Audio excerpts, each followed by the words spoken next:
right, good morning, everyone. It's very good to see you guys. Wow, this is a full class. Yeah, it's great to have you guys. I'm sorry that I wasn't here last week. I was actually just got back yesterday morning from Austin, and it was 69 degrees, 22% humidity. It was incredible, actually. So it was amazing. But anyway, yeah, I got back early. In fact, I had to get up at 2:45 yesterday morning, so I'm still a little out of it. But hopefully, all will be coherent this morning as we get into this. So, as you guys know, since our first time meeting, but of course, you've all had Western Heritage, so you know the drill on all of this. We'll be meeting 3 times a week, and I won't miss many other classes. So that was just weird at the beginning of the semester to have that conference when I did. So generally, we'll be meeting. Please know, and I hope you guys all had a chance to look at the syllabus, that this class is really based on the 3 tests that you take in here. So you'll take one the first 5 weeks, you'll take one the second 5 weeks, and then you'll take your final. And those are really, they're meant to be the core of your grades in this class. You also have 3 papers that you have to write for me, but those 3 papers are collectively only worth 15% of your grade. So they're not much. You still have to do them, and I can't give you a grade unless you've done all of your papers. But just make sure that you get those done, turn them in on time. I want you to do a nice job on them. But I also notice the grade differential. So you've got 15% versus 85%. So just keep that in mind as you're approaching the semester. So I do tend, especially in American Heritage, I tend to go pretty fast. There's a lot that we're going to cover this semester because we have to get from basically Columbus all the way up until the end of the Cold War. And that's a lot to cover. And you guys will remember that when you had Western Heritage, of course, you kind of go from one great thinker to another. And so you can make a jump of 2,000 years from one thinker to another. We don't do that in this class. Once we get to the colonial period, and I hope you guys had a chance to listen to my lectures, but once you get to the colonial period, we're just going to go basically decade by decade all the way up again to about 1989 is how far we'll get in the class. So just know that I also, you have this other book, Land of Hope, that I would like you to read in the background. I've already mentioned on the syllabus what you guys should be reading for that each week, but just keep up with that. I'm not going to quiz you on it. It'll be on your tests, but I'm not going to give you individual quizzes on that at all. So the stuff that you'll need to know. So I would really recommend, especially because I go fast and we've got that secondary book, I would really recommend that all of you probably team up with at least 1, 2, 3 other people during the semester and kind of throw ideas out and think about what seemed to be important to me during the class. What kinds of things would I ask you about in terms of definitions? What kinds of things would I ask you about in terms of trivia, names, dates, little factoids, kinds of things? So my tests are always divided between kind of larger questions that you have to take a couple of pages to answer versus these very trivial questions like what was the original name of the Mayflower Compact, right? So things like that. So that's why I think it's good after each class or at the end of each week to meet with somebody and kind of compare ideas and things that we've talked about. And that way, by the time we get to the first midterm, you're pretty much ready for it. And the same thing with the second midterm and with the final. So keep all of that in mind as we're going through the course. But otherwise, I don't think there's much we need to talk about in the syllabus. I would love for you guys to participate as much as possible. Every time you want to do a reading for me, I always do public readings of the text so that we can talk about them. I love if you have questions, if you have pushback on things, you're not going to offend me. You guys don't even know me, most of you. I'm Brad Berzer, by the way. And I've been here now 27 years. So yes, I've taught this course a number of times, and I have it pretty well in hand. So I tend to lecture a lot, but I would love, you guys can push back, you can disagree, you can question anything. That'll be great. It will make the class much more interesting. So please feel free to do that. as we go through the semester. Okay, there's one last thing I want to talk about that's kind of tricky, and I want to be careful about the way I say this. So we have a policy in the humanities at the college that you absolutely cannot use AI in any way, shape, or form. But as you guys know, if you do a Google search, it's AI. There's no way around it. So that we're going to have to change the policy simply because it's everywhere now, and you can't get away from it. So here's what I would ask you to do, and I'll never check up with you on this. This is totally on your honor by the honor code.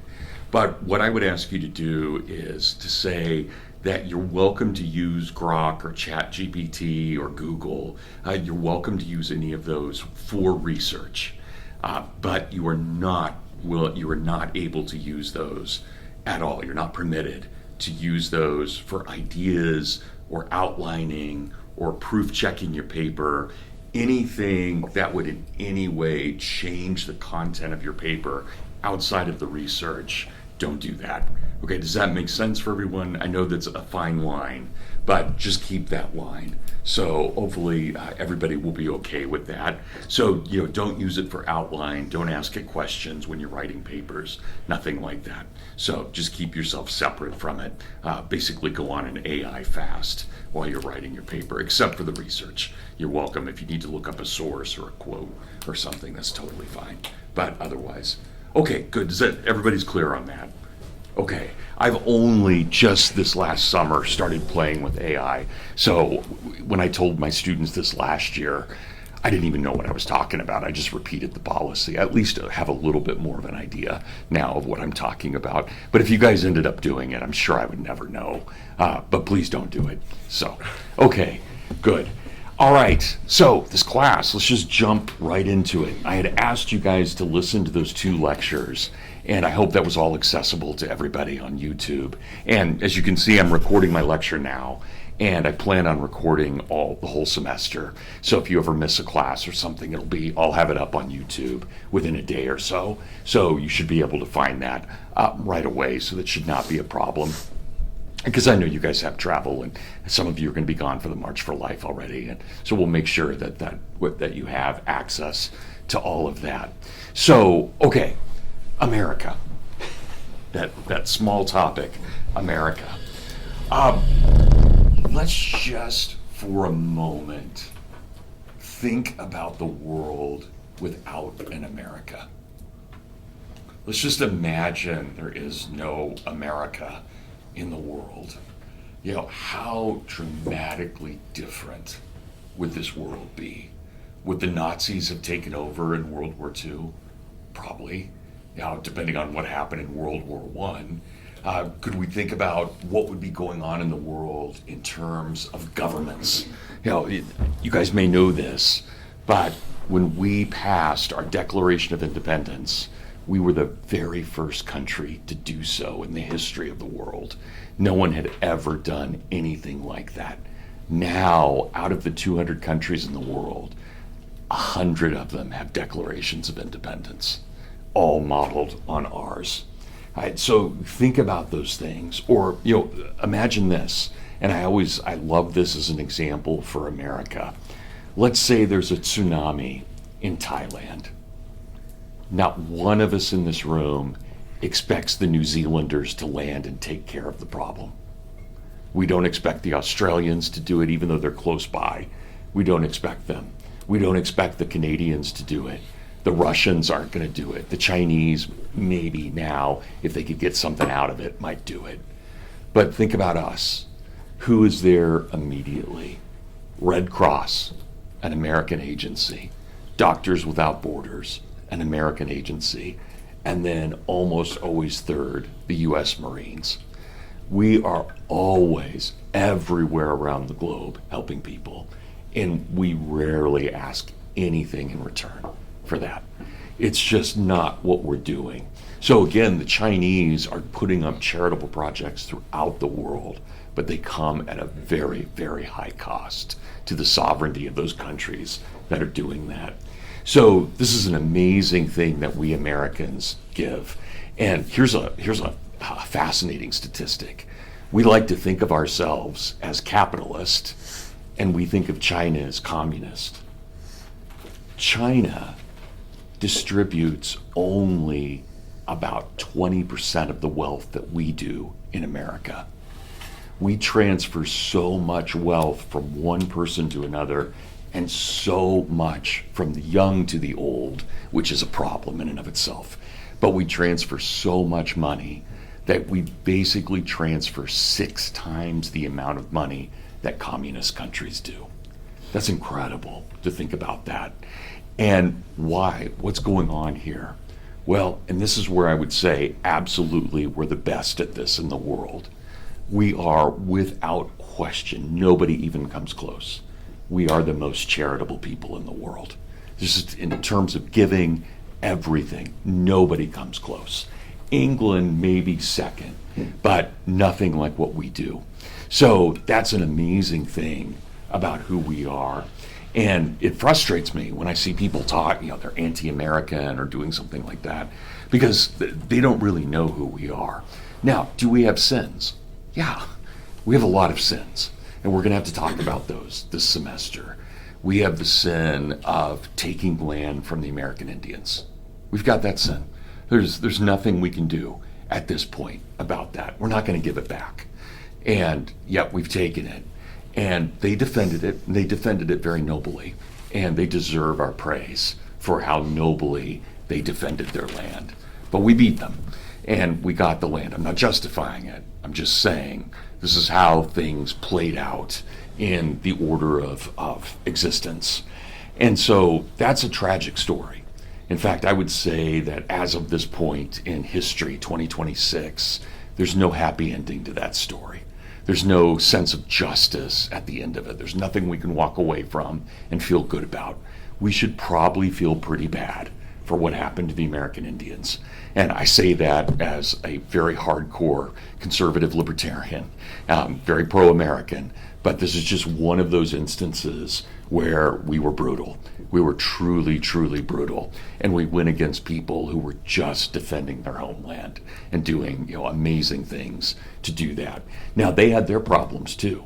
They had cannibalism. They went on war hunts all the time. So I don't want to suggest there's no way that these people are perfect. No such thing, of course. But that matters, that we're thinking about what happens to those people and how that develops. Now, I'll say this too, and I think this is a really important thing to keep in mind with the Indians. 95% of the American Indians died not because we killed them, but because they got smallpox or diphtheria. So that's not anything we ever planned on. I hope you guys all know we didn't even know what germ theory was until after the Civil War. In the 1890s was the first time that germ theory and an understanding that if you touch someone with a disease, you can transmit that disease. We didn't know that until 130 years ago. So there was no such thing as germ or warfare against the Indians. There was one example where a British agent in Boston gave smallpox infested blankets to Indians, and he had an idea of what he was doing. It was malicious. But that's the only one, and he wasn't an American. He fought against us in the Revolution. So a Brit did that, but we have no examples of any American. In fact, what we did throughout the whole 19th century, one of the most important expenditures of the American government was that we produced inoculations to take to the Indians to inoculate them from disease. So it didn't work, but we tried it. And so we were doing everything possible to prevent this kind of mass death.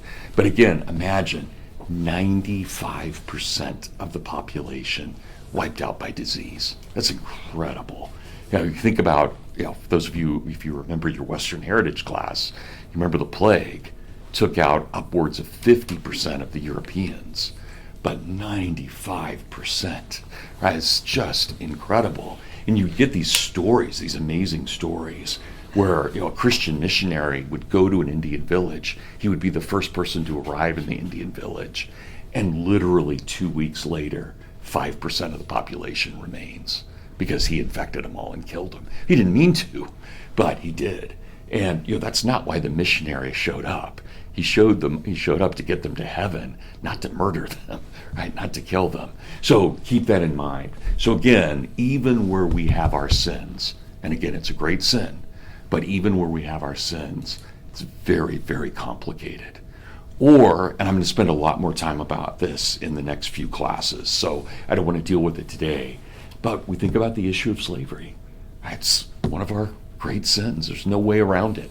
We consciously chose, even though slavery was utterly illegal in Western civilization, by the Catholic Church in particular, it's utterly illegal. We still did it. And we still violated every norm, and we knew it was immoral. We knew it was unethical. So don't ever let anyone get away with saying, well, that was just an understanding at the time that it was okay. It was never, ever okay in any way, shape, or form. And every one of those guys who was a slaveholder knew exactly what they were doing, and they were brutalizing other humans. There's no excuse for it at all. And we can never just say they were a man of their times. That's hard, because one of my favorite guys, I love him to the point where, maybe I've got a bizarre man crush on this guy. I love Thomas Jefferson, but he's a slaveholder, and he knew it was wrong. In fact, nobody at his time did more to get it made illegal than Jefferson did, but he didn't free he did free a few, but he didn't free most of his slaves. That's tough. It's really tough. And we've got to think about what's going on there. And yet there's a generally happy end to that story. Right? Think about the Civil War. 700,000, 1% of the US population dies, and slaves are freed. That's incredible. Right? So yeah, we are a people who enslaved others. We're also a people who ended slavery. So which do you focus on? Do you focus on the fact we committed the crime, or do you focus on the fact we fixed it? And then, of course, are black-white relations perfect after that? No, not at all. You've got Jim Crow, you've got the black codes, all kinds of things. But then, and we'll see this towards the end of our semester, you get this brilliant, absolutely brilliant man who is imitating Jesus, Martin Luther King, and he's got a lot to teach us. He's got a lot to do to heal all of that. So there's no happy ending for the Indians, but there is a happy ending for African Americans. It's not perfect. There's still a lot of racism, and I would never suggest things are great. They're good, but they're not great. They could be better, but there's still a happy ending to that story. And I think there's still the possibility of a greater happy ending. I don't see that with the Indians. It doesn't work that way.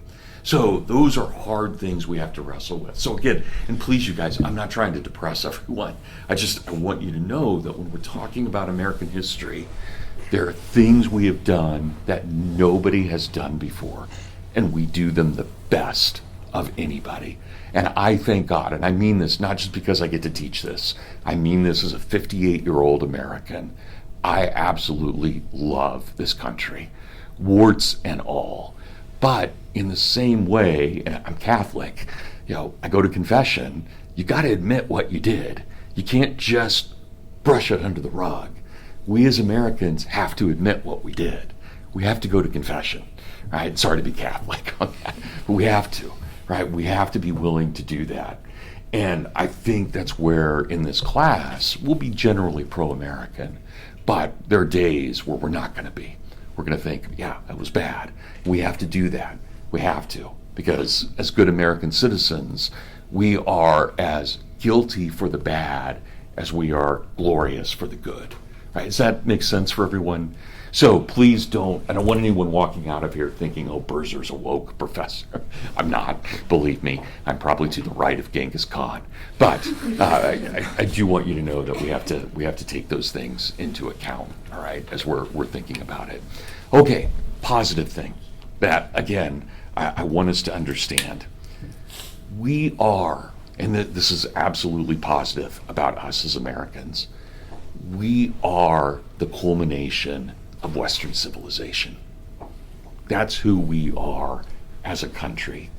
Now, I think England could be second best in that. And for a while, she was first best. I think Canada and Australia and New Zealand could lay claims to some of that as well. But of course, none of those powers have the kind of ability that we have to project force. And so you think about America. So what is it? Well, we've taken, you guys all did this in Western Heritage, we have taken from Jerusalem and Athens and Rome and London, and we've got Philadelphia. And Philadelphia is the fifth great city of Western civilization. And it's in Philadelphia in 1776, on July 4th of 1776, that 56 men declared that all men are created equal. Now just imagine that. Nobody in the world had ever said anything like that politically. It had already been in Christianity. So religiously, it had been there. But it's not political until the Declaration of Independence. And I think for any one of us in this room, and it doesn't matter if you're Jewish, doesn't matter if you're Muslim, doesn't matter if you're male or female, every one of us in this room has benefited from the two great things. We've benefited from Jesus because all things became equal after that. And there was the raising of human dignity that the world had never seen before. And then we get to the Declaration and we take it a step further. It's now no longer in the social realm, but in the political realm that all men are created equal. Did we make it happen? Yeah, but it took a while. It took a long while. And I would argue this, and I do want you guys to know this, and you're going to disagree with me, but I want you to know my argument. I firmly believe that every single thing we talk about from this point to the end of the semester is the playing out of making real the Declaration of Independence. All of American history has been the attempt to make real all men are created equal. That's everything we're going to talk about is about that in some way. And that's where, again, it goes back to Martin Luther King, where he says, very, very brilliantly, what was the Declaration? It was a promissory note. What a beautiful way of putting that. It's a promissory note. Not everything was perfect on July 5th, but it was moving in that direction. And that's stunning. Again, a recognition of a flaw and an ability and a desire to go beyond that. So incredible that happens. So here's what I want to say about this and about Western civilization. Philadelphia is the fifth great city, but it's also, and this is a term you might not be familiar with, it is also what Plato would call an anamnesis. An anamnesis, a word that you need to know. An anamnesis means to remember again, anamnesis. And what America is it's a remembering of what is best in Western civilization. And usually with an anamnesis, and this is the way this all comes, this is I don't know if you need to write this guy's name down right now, but he's important to me. There was an Austrian scholar, an Austrian Lutheran, which is really wild. There are very, very few Lutherans in Austria. But he was an Austrian Lutheran by the name of Erich Voegelin, born in 1901, died in 1985, lectured at Hillsdale a couple of times. Mostly spent his career at Louisiana State University and at Notre Dame. He had to, well, I'll tell you guys this. I wasn't going to tell you this, but I love this. In 1938, when Austria is taken over by Hitler, Voegelin, this guy I'm telling you about, had already written 3 books against the Nazis. So he's number 1 on the arrest list. And when the Gestapo shows up at his door, he's a professor. He's a university professor. The head of the Gestapo is his former student, a beloved student. And so Vogelin knows what's going on. So imagine one of you in 20 years coming to arrest me, right? And so Vogelin says, well, what's your arrest order say? Do you have to take me today? And the student looks at the paper and he's like, no, I've got 24 hours. Vogelin says, well, let's have some tea. And so they sit down and they have tea and they reminisce about the time that he was Vogelin's student and how much they had loved each other. And at the end of the tea, the Gestapo looks at his watch and he says, by my calculation, we've still got 23 hours till I have to arrest you. So I'll come back 23 hours from now. Well, Vogelin escapes to Switzerland and then to America in that time. It's awesome. So you guys remember that if you have to arrest me, right? Give me an escape. But it's great, right? So he comes to America, teaches at Notre Dame, teaches at Louisiana State University. And what Vogelin says, and it's a complicated argument, but he says that everything that we think of is a symbol.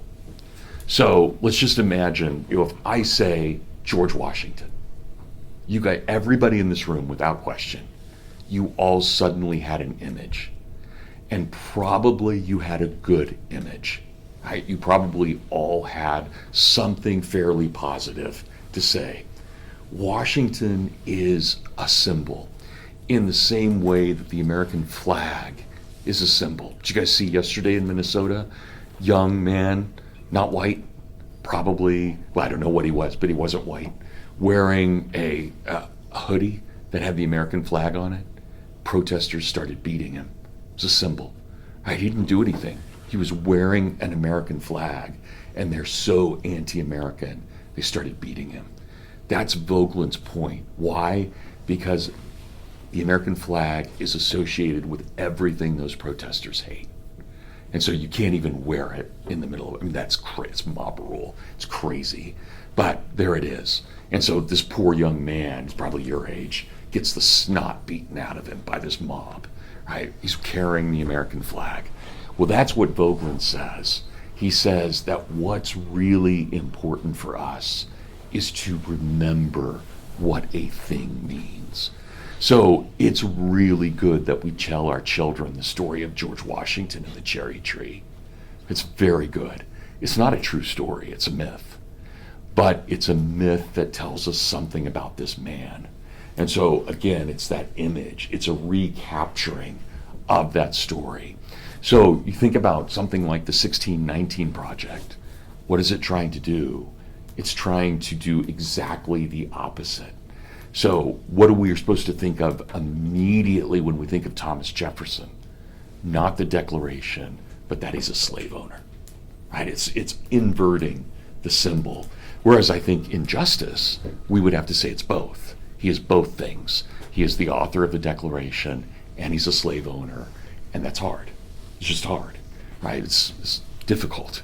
So, but that's a lot easier than just dismissing him as a slaveholder, and it's a lot easier than just proclaiming him as the author of human equality. It has to be both. And that's where, in this class, I want us to be as honest as possible about these people and think about who they are. But so Vogelin tells us that what is Philadelphia? Philadelphia is a remembering of everything great in the Western tradition. Everything. So, and you guys just think about this just logistically for a moment. How many of you in this room have been to Washington, D.C. to see the Declaration of Independence? Okay, quite a few of you. Do you guys remember what document is right next to it? Preserved right next to the Declaration. Yeah, Britta? The Magna Carta. Yeah, it's the Magna Carta, right? It's an English document. But think about what we're saying. The Declaration is the new Magna Carta. It's a remembering of what was. And how ironic that we Americans preserve the Magna Carta better than the English do. It's their document. But that's where, as Americans, we're not just American. We're citizens of Western civilization. We're something larger than this soil, much larger. The soil's beautiful because it's what allows us to grow civilization. But when people start talking about America as this soil, run away, because it's bigger than that. It's not just about the soil. It's about the ideas that grow and are nurtured in that soil. That's what really matters about who we are. So yes, we have good soil. There's no question about that. But it's what grows in it, because bad things can grow in good soil as well. So we have to be very, very careful about that. Again, guys, just think about what happened at Columbia last year, where Jewish students could not walk across the quad without being harassed or beaten. That's not American. That's as anti-American as you can possibly imagine. So bad things can happen on our soil. Very bad. There's nothing mystical about the soil. But good things can happen too. Right, really good things. And I feel sorry for you guys in a lot of ways. And I hope, again, you guys don't know me, but let me just tell you quickly. My kids are 26, 24, 22, 20, 17, and 14. So you guys could be my kids, right? I hope you get that. And for better or worse, I will probably treat you like dad as much as I treat you like Professor Berzer. But, and I tell my kids this. I grew up, I was in 7th grade when Ronald Reagan was elected president. And I was a senior in college when the Berlin Wall came down. I'm a total 80s guy. I mean, the 80s are, I bleed the 1980s in every way. And I'm so proud of that, because it was a great decade. It was an amazing decade, culturally, economically, politically. We defeated the Soviets without a shot being fired. It's amazing. It's just amazing. But, look around the world right now. It's just, and I feel sorry for you guys. It's just hell. I mean, look at what's going on in China, Ukraine, Israel. Think about how Trump trying to take Greenland right now. It's just crazy. It's crazy. And I worry about your generation. I don't worry about you guys, you're awesome. But just growing up in that's hard. When I was a kid, I had John Paul II and I had Ronald Reagan. It doesn't get better than that. It's like, that's as cool as it gets. Okay, Leo seems okay, but he's not John Paul II, right? And Trump is not Reagan. So it's just that's where we're at right now. So keep those things in mind. Okay, you guys have that's my kind of spiel about what we're doing and what we're going to do this semester.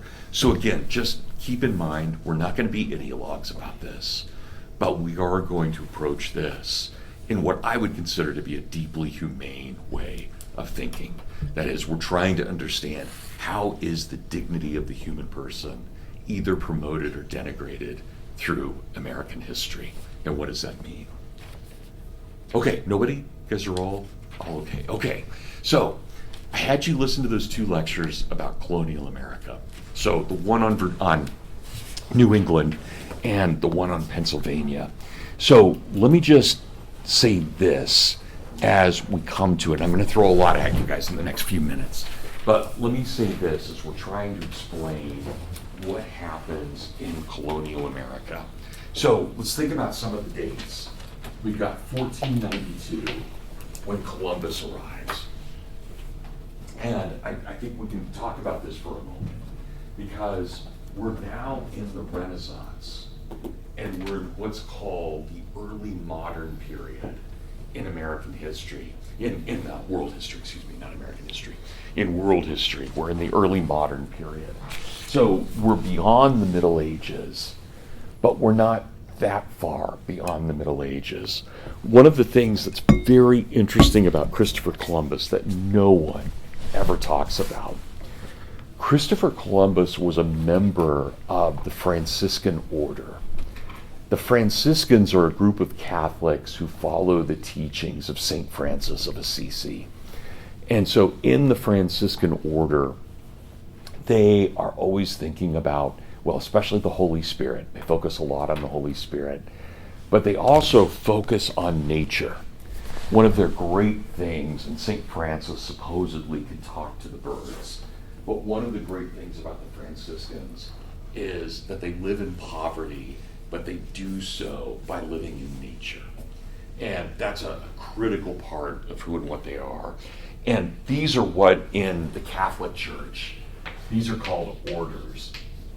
Orders are divisions within the Catholic Church. So you could have the Jesuits or the Benedictines or the Dominicans. Here you have the Franciscans as a specific order.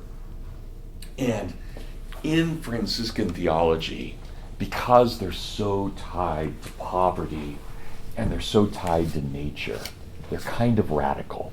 They would be the kind of left-wing guys of the Catholic Church in their day and age, whereas the Jesuits would be the hardcore right-wing at the time.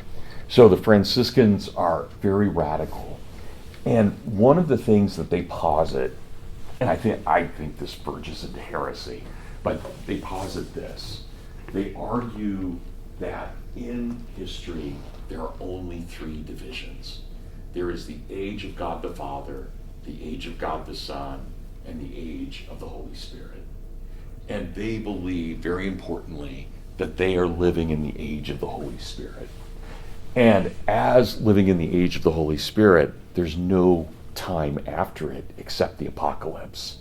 And so the Franciscans are radical. They're always looking for the apocalypse, a lot like fundamentalist Protestants would do.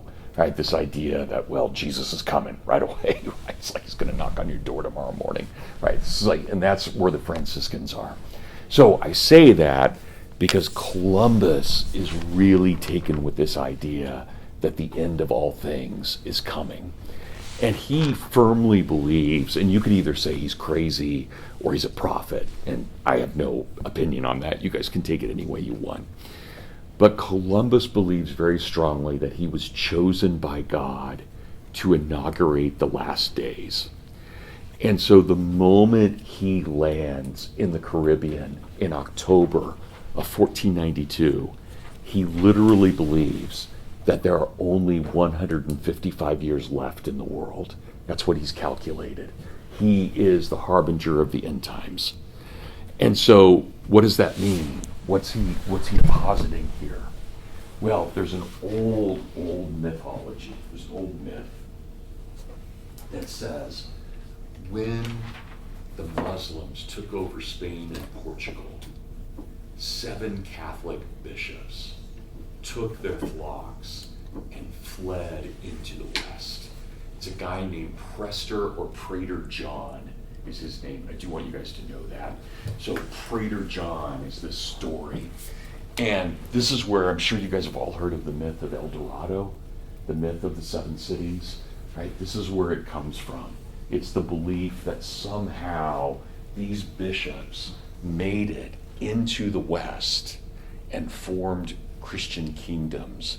But from Columbus's idea, Columbus has no idea that there's a North and a South America. He believes he's landed in Asia. And so the argument is that the Chinese must be Christian, or they must be on the verge of Christianity. So when Columbus travels into the West, he's looking for the Chinese. Why? Because they have to form an alliance. Think about this. If you've got all of Europe Christian, and you've got all of China Christian, what can they do? They can crush the Muslims in the middle. That's their desire. And so that's what Christopher Columbus is doing. When he's discovering America, he is trying to inaugurate the end times. And that can only happen if everybody converts to Christianity. And that can only happen if the Muslims are wiped out. Now, just keep that in mind. Right? Those ideas still in some ways linger in the American consciousness. The idea of retaking Jerusalem, the idea of creating something in Western civilization, and maybe even having an alliance with Asia in some way. This is kind of deeply rooted in our mythological culture as Americans. But here's what I want to stress about this with Columbus, because I think it does play directly into what we're doing in this class. Think about who he meets. He meets the American Indian. And when he meets the American Indian, it's in the Caribbean. And the tribe he meets is totally naked. They're just running around in the buff. And Columbus, of course, is shocked by this. Now, he is a devout Roman Catholic. So think about what that means for him. He says this about the American Indian. There's one of two things about them. They are either unfallen because they have no shame. You guys all get that? How important that is? They are unfallen because they have no shame, or they are animals because they go without clothing. Now just think about that. How many of you grew up watching the movie Pocahontas?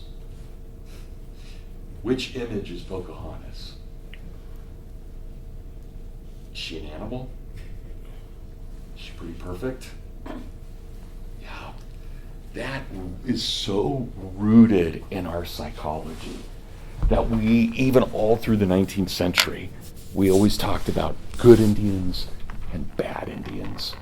Good Indians are these natural Republicans. If you guys have ever read Last of the Mohicans, Chingachgook and Uncas are natural Indians.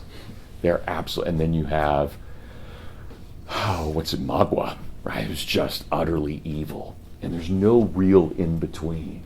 And that's a problem because we have always looked at the American Indian either as something above humanity or below humanity. Rarely have we just looked at them as humans. And so that's deeply rooted in this idea and how we respond to all of that. So Columbus really matters for us as we're thinking about who and what we are as a people. Okay, well then we jump forward.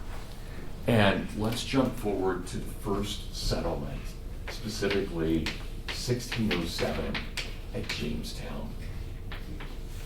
So the first English settlement, 1607 in Jamestown, and it is only men. There are no women who come along on this trip. And in fact, there are no women in Virginia until 1619. That is, white women. There are, and black women as well, but white women. There are none in Virginia until 1619. So this colony goes for 12 years as a male-only colony and all of that. And then we jump forward to 1620 and we see the founding of Plymouth with the Mayflower Compact. And that will be the first time in colonial American history that we see families arrive. Because the pilgrims who come are basically all in family groups. It's mom, dad, and the kids that are coming over. But think about how different that is in Jamestown. All right, now, here's what I want to finish with today and try and lay out. In England, and I'm not going to go through all the details of this, but in England, starting in 1534, when the Anglican Church is created through the Act of Supremacy. So the Church of England is created in 1534. From that point forward, England is deeply, deeply divided between those Anglicans who would prefer to be more Catholic, that is, to have smells and bells and vestments and saints and purgatory and sacraments. Yeah, so there are those within the Anglican Church who want the Anglican Church to look Catholic. And then there are those who are called Puritans, who are Calvinists, and they want to erase, they want to purify, that's where the term Puritan comes from. They want to purify all of the Catholicism and get rid of it completely. Well, those two sides will go to war, actual war, not just a cultural war, a physical war. There will be a civil war in the 1640s between those two sides. The Anglicans called Cavaliers and the Puritans called Roundheads.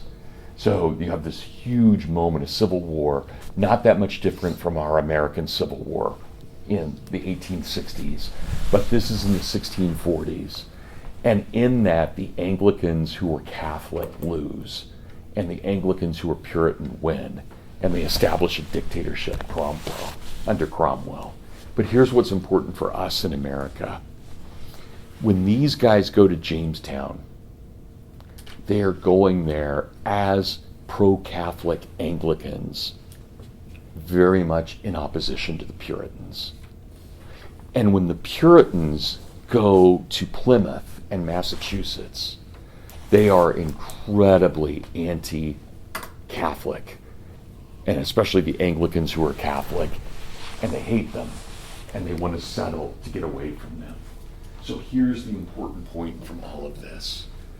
When we have Jamestown and we have Plymouth, these are absolute enemies of each other who are settling in North America. These people hate these people, and these people hate these people. Absolutely despise them because they're in a civil war back home. And so what's so incredible about America's colonial founding is that we are founded by warring elements.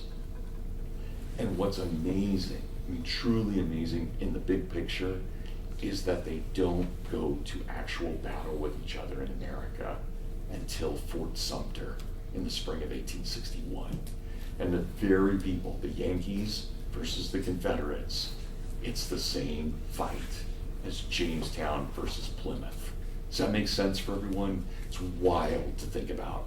And of course, it makes the American Revolution even more amazing because for a brief time, the North and the South got along with one another for a very brief time.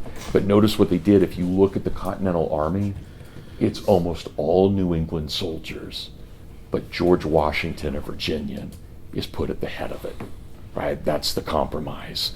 So they get over it for the Revolution, but then it all falls apart again in the 19th century. So keep that in mind. Okay, guys. So let's for Wednesday, I would like you guys to read The Secret Diary by William Byrd. You guys see that on page 47? And I do want to warn you, especially for the pious among you, this is an R-rated document. Okay, so just it's the most R-rated document we'll read this semester. So it's kind of crazy. But yeah, so read that. And we'll talk about that. We'll talk a little bit about Virginia on Wednesday. Okay, thanks everyone. Have a great Monday and Tuesday.